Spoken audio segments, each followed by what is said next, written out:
الرحمن الرحيم الحمد لله رب العالمين والصلاة والسلام على سيد المرسلين وعلى آله وصحبه الطيبين الطاهرين أما بعد السلام عليكم ورحمة الله تعالى وبركاته سلا جنات إياوران نجينيالان سلا جنات نبي عليه الصلاة والسلام ابن حبان بزقبت حديث هي ورب الكعبة نور يتلألأ وريحانة تهتز مالتاتشون أيتن نباريكم نو كذاك الطايون إن شاء الله تعالى زاري من يهنال نياتنا الله تعالى عندنا درجة استوساتشو هلو وده حديثو كمهيداتشن بفيت يجنة سوج ጀነት ላይ በሚገናኙበት ሰዓት የዱንያ መልካም ነገራቶችን እየተዋወሱ እንደሚያወሩ አይተን ነበር። ታዲያ በሚገናኙበት ሰዓት እንዴት ነው የሚያወሩት የሚለውን እንይ።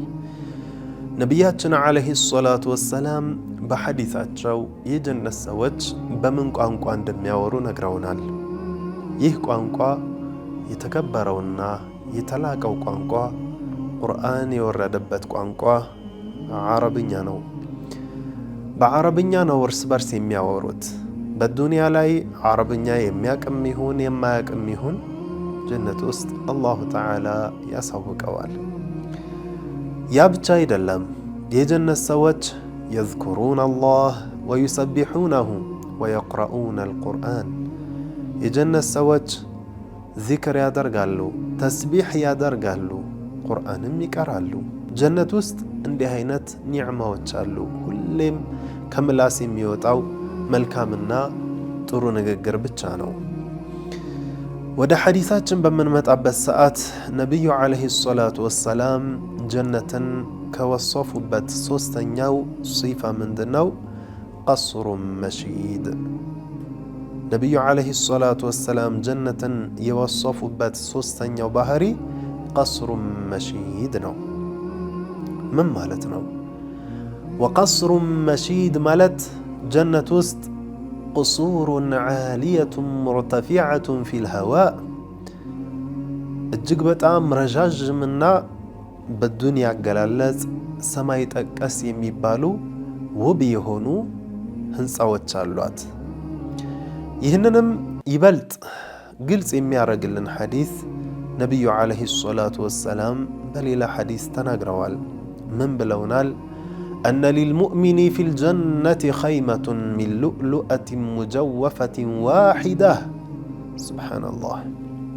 الله لمؤمن كم يسطاتشو ቤቶች ውስጥ ምን ይገኛል? ኸይማ ይገኝበታል። ልክ እንደ ድንኳን መሳይ ህንፃ ይገኝበታል።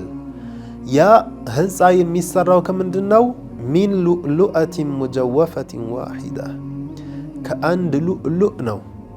ከአንድ ሉል ማለት ነው። ያ ሉል እጅግ በጣም ግዙፍ ነው። ውስጡ የተቦረቦረ የሚመስል ወይም ደግሞ ውስጡ ክፍት የሆነ ሉእሉእ ነው። ያ ሉእሉእ ጡሉሃ ፊ ሰማኢ 60 ሚላን ርዝመቱ 60 ማይል ነው። እጅግ በጣም ግዙፍ እና ረዥም ነው። በዚህ በዱንያ ላይ በአሁኑ ባለንበት ዘመን ረዥሙ የሚባለው ፎቅ 1 ኪሎ ሜትር እንኳን አይሞላም። በጀነት ውስጥ አንዷ ሉል አንዷ ኸይማ ወይም ደግሞ ድንኳን መሳይ ለጀነት ሰው የምትሰጠው ወደ ላይ ርቀቷ ብቻ 60 ማይል ነው። 60 ማይል ማለት ከኪሎ ሜትሮች እጅግ በጣም የበዛ ነው። ከ60 ኪሎ ሜትርም በላይ ነው። እንዲሁም ነቢዩ ዓለይሂ ሰላቱ ወሰላም ብለውናል፣ ወፊል ጀነቲ ጀነታን አንየቱሁማ ወማ ፊሂማ ሚን ዘሀብ። ጀነት ውስጥ የተለያዩ በሳቲኖችና እርሻ ቦታዎች አሉ። ምን አይነት? የወርቅ የሆኑ እቃዎቿም ሁለመናዎቿ የወርቅ የሆኑ። እዚች ቦታ ላይ የሚኖር ማን ነው? የስኩኑሁመል ሙቀረቡን አላህ ዘንድ በዒባዳ ቅርብ የሆኑት ሰዎች። وهناك أيضا جنتان من فضة آنيتهما وما فيهما عندهم الزو يفضة يهونو مالتم كبر يهونو عندهم ساوچ አሉ ሁለመናዎቿ እቃውም ሁለመናውም ሱብሃንአላህ عندهم በሌላ ሐዲስ صحيح በሆነ ሐዲስ ነብዩ አለይሂ ሰላቱ ወሰለም ምን ብለውናል أن الجنة منها ما بناؤه لبن ذهب ولبن فضة አንዳንድ ግንቦች አሉ አንዱ ልክ እንደ ብሎኬት መሳዩ ማለት ነው አንዱ ብሎኬት ከወርቅ ሌላኛው ብሎኬት ከብር አንደኛው ከወርቅ ሌላኛው ከብር የሆኑ ህንጻዎችም አሉባት ብለው ነብዩ አለይሂ ሰላቱ ወሰለም ነግረውናል هي كما قال رسول الله جنان كثيرة جنة ነብዩ አለይሂ ሰላቱ ወሰለም እንዳሉን ብዙ አይነት ነች ውስጧ ላይ እጅግ በጣም ብዙ ጀነቶች አሉ ማለትም የተለያዩ በሳቲኖች የተለያዩ ኒዕማዎች የተለያዩ ጸጋዎች የሞሉባት ነች وكذلك እንደዚሁም ጀነት ውስጥ ምን ይገኛል غرف يرى ظاهرها من باطنها وباطنها من ظاهرها የተለያዩ ክፍሎች አሉ የውስጡ ከውጭ ሆኖ የሚታየው ውጭ ከውስጥ ሆኖ የሚታይባቸው ግድግዳዎች አሉበት ላኪን እጅግ በጣም ውብ የሆኑና ከግድግዳው አልፎ ማየት የሚቻልባቸው የሆኑ ክፍሎች አሉ እንዲህ በማለት ጀነት ውስጥ ያሉ ህንጻዎች ምን አይነት እንደሆኑ ነገሩን وقصر مشيد አስቀጥለው ምን አሉን ونهر مضطرد ምን ማለት ነው أي أنهار جارية لا تكلف تعبا بالتناول مالتم جنة وسط ወንዞች አሉ ፈሳሽ ወንዞች እነዚህ ፈሳሽ ወንዞች ውሃ ለመቅዳት ከነሱ የማያደክሙ ናቸው ምክንያቱም لأنها ليست في وهاد عميقة ልክ እንደ ዱንያ ወንዞች በሸለቆች ላይ የሚያልፉ አይደሉምና بل هي جارية على وجهها بل جنة መሬት ላይ ነው እንደዚሁ ዝም ብለው የሚፈሱት قال الله تعالى بالقرآن من لنا مثل الجنة التي وعد المتقون فيها أنهار من ماء غير آس وأنهار من لبن لم يتغير طعمه وأنهار من خمر لذة للشاربين وأنهار من عسل مصفى الله من ይለናል ጀነት ውስጥ ለተቅዮች አላህን ለፈሩ ሰዎች የተዘጋጁ ኒዕማዎች ውስጥ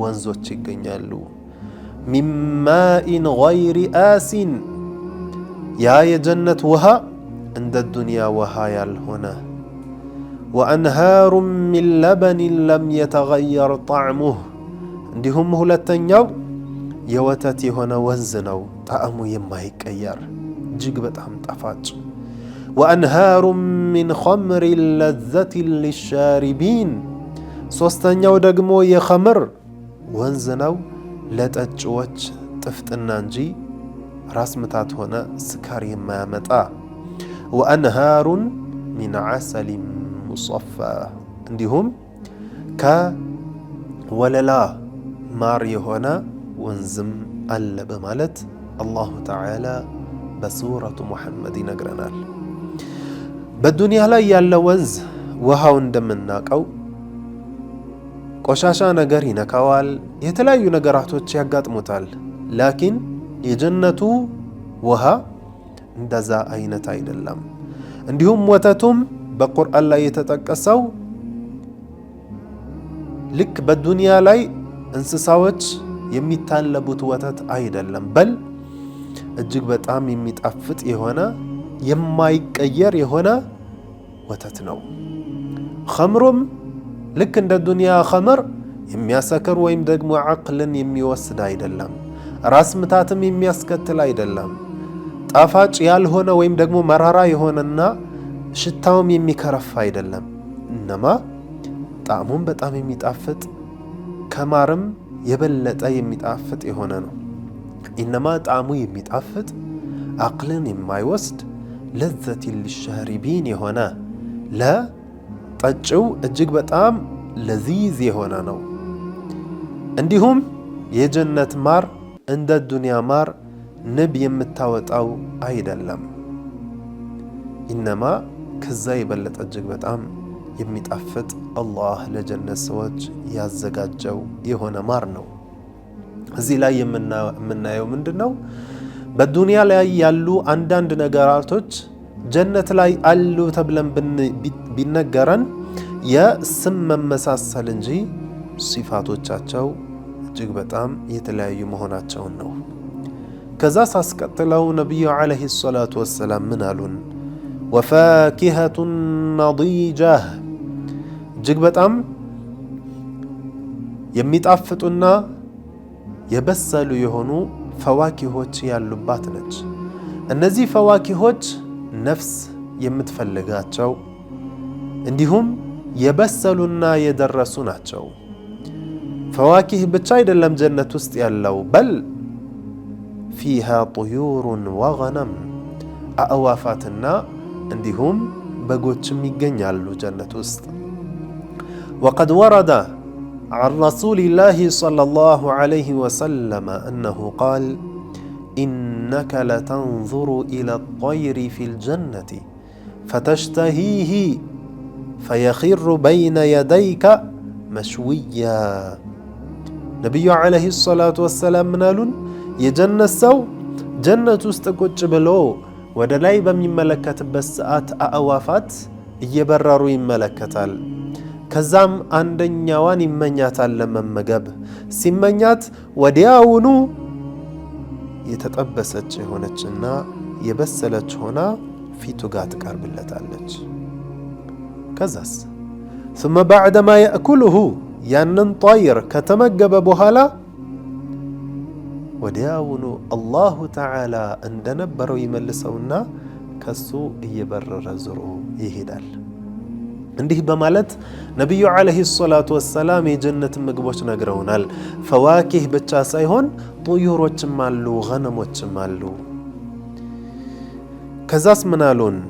ወዘውጀቱን ሐስናኡ ጀሚላ ለጀነት ሰዎች የተዘጋጁ የሆኑ ሚስቶች አሉ። ይህንን የሚፈስርልን ቡኻሪና ሙስሊም የዘገቡት ሐዲስ ይገኛል። ምን አሉ ነቢዩ ዓለይሂ ሰላቱ ወሰላም? ሊኩል እምሪኢን ሚንሁም ዘውጀታን ሚነል ሑሪል ዒን ለእያንዳንዱ የጀነት ሰው በትንሹ ሁለት ሑረል ዒን ሚስቶች አሉት በማለት ነቢዩ ዓለይሂ ሰላቱ ወሰላም ነግረውናል። ምን ማለት ነው ሑረል ዒን? ሑረል ዒን ማለት የጀነት ሴቶች ናቸው። ሰውም አይደሉም፣ ጅንም አይደሉም፣ መላኢካም አይደሉም። ኢነማ አላሁ ተባረከ ወተዓላ ያለመዋለድ የፈጠራቸው የሆኑ ሴቶች ናቸው። ወልሑሩ ሑር ማለት ጀምዑ ሐውራ የሐውራ ጀምዕ ነው፣ ወይም ደግሞ አንዷ ሐውራ ትባላለች። ብዙ ሲሆኑ ሑር ይባላል። ይህ ስያሜ የተሰጣቸው ለምንድን ነው? ሚን ሽደቲ በያዲል ዐይኒ ወሽደቲ ሰዋዲሃ ነው። አይናቸው ነጩም እጅግ በጣም ነጭ ነው፣ ጥቁሩም እጅግ በጣም ጥቁር ስለሆነ ነው ሑር የተባሉት። ሐውራ የምትባለው እንዲህ አይነት ነች። አልዒን የሚለው ደግሞ ምንድነው? ዋሲዓቱል ዑዩን ማለት ነው። አይኖቻቸው ሰፋፊ የሆኑ ናቸው ማለት ነው። አላሁ ተዓላ ስለነዚህ ስለ ሑረል ዒኖች በቁርአን ሲነግረን ምን አለን? ከአነሁነ ልያቁቱ ወልመርጃን ያቁትና መርጃንን ይመስላሉ እጅግ በጣም ከማማራቸው የተነሳ።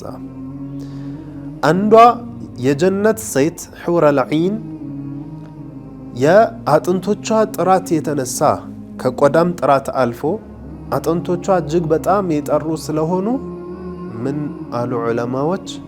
ዩራ ሙኹ ሳቂሃ የሳቆቿ ወይም የቅልጥሞቿ ሙኽ መቅኔዎች ይታያል አሉ። ይህ መታየቱ ደግሞ እጅግ በጣም የሚያምር የሆነ እይታ ነው፣ እንደ ዱንያ እንደምናስበው አይደለም። ታዲያ እነዚህ የጀነት ሴቶች ሑረል ዐይኖች ባንዳቸው ላይ ኹሙር ያደርጋሉ ወይም ደግሞ እንደ ሒጃብ ነገር ያደርጋሉ እና ዑለማዎች ምናሉን አዱንያ ወማ ፊሃ ላ ቱሳዊ ልኺማር አለዚ የልበስነሁ ኒሳኡ አህሊል ጀና። የጀነት ሴቶች የሚለብሷትን አንዲትን ሒጃብ ከላይ ጣል የሚያደርጓትን አንዲት ሒጃብን እንኳን ዱንያና ዱንያ የያዘችው ነገር በሙሉ አይስተካከላትም። ታዲያ ይህንን ኺማር የሚለብሱት ለምንድን ነው? ከውበታቸው ላይ ውበት ለመጨመር ነው። ታዲያ እዚህ ላይ ምንም ያክል ብዙ ሚስቶች ቢኖሩት የጀነት ሰው አላሁ ተባረከ ወተዓላ በሴቶች መካከል ጥላቻን፣ ምቀኝነትን፣ ሒስድንና ሌሎች ነገራቶችን ከቀልባቸው ላይ አንስቶላቸዋል። አላሁ ተዓላ የጀነት ሰዎችን ልክ እንደ አንድ ሰው ቀልብ አድርጓቸዋል። አማ ሙእሚን ሴቶችስ የሚል ጥያቄ ሊመጣ ይችላል። ስለ እነሱ ነቢዩ ዓለይሂ ሰላቱ ወሰላም ያስተማሩንና ዑለማዎች የነገሩን ምንድን ነው? በዱንያ ላይ አግብታ የነበረች ሴት ከሆነችና ባሏን እንዳገባችው በዛው ኒካህ ከሞተች በዱንያ በሱ ኒካህ የሞተችበትን ሰው ነው የምታገኘው። አማ ከሁለት በላይ አግብታ ከሆነ ሁለት ወይም ሶስት ወይም አራት አግብታ ከሆነ በዱንያ አላሁ ተዓላ ያስመርጣታል። የፈለገችው ባሏ ጋር በዱንያ ባል ከነበሯት ሰዎች ጋር ከፈለገችው ጋር እንድትሆን አላህ ምርጫውን ይሰጣታል። ስለዚህ በዱንያ ላይ አግብታው የነበረውን ሰው አንድ ብቻ ከሆነ ከሱ ጋር ነው የምትሆነው። ሁለት ወይም ከዛ በላይ አግብታ ከነበረ ደግሞ ከፈለገችው ጋር ነው የምትሆነው። ከሱ ጋር በመሆኗ እጅግ በጣም የቀልብ እርጋታን ታገኛለች። አላህም ቀናዓን ይሰጣታል። በሱ ትብቃቃለች። በአንድ ባል ብቻ እጅግ በጣም ደስተኛ ትሆናለች። አላህ በሰጣት ነገር ራዲያህ ትሆናለች። ለምን እንደሱ ሁለትና ሶስት አልሆነልኝም የሚባል ነገር ቀልቧ ላይ በጭራሽ አይኖርም። እናም ሙእሚን ሴቶች በዱንያ ካገቡት ባል ጋር ነው የሚሆኑት ማለት ነው በሰጠነው ተፍሲል። አማ ሳታገባ ከሞተችስ? ሳታገባ ከሞተች አላሁ ተባረከ ወተዓላ በዱንያ ያላገቡ ወንዶች ጋራ ከአንዱ ጋር እንድትጋባ ያደርጋታል። በጀነት ውስጥ ላጤ የለም። ነቢዩ ዓለይሂ ሰላቱ ወሰላም በሐዲስ እንዳሉት ማ ፊል ጀነቲ አዕዘብ፣ በጀነት ውስጥ ላጤ የለም ብለውናል። ይህንን ካሉን በኋላ የጀነት ኒዕማዎችን ቀጥለው ይነግሩናል። ኢንሻአላሁ ተዓላ በቀጣይ ደርሳችን የምናየው ይሆናል። አላሁ ተባረከ ወተዓላ የጀነት ሰዎች ያድርገን። ወሰላሙ ዓለይኩም ወረሕመቱላሂ ተዓላ ወበረካቱሁ።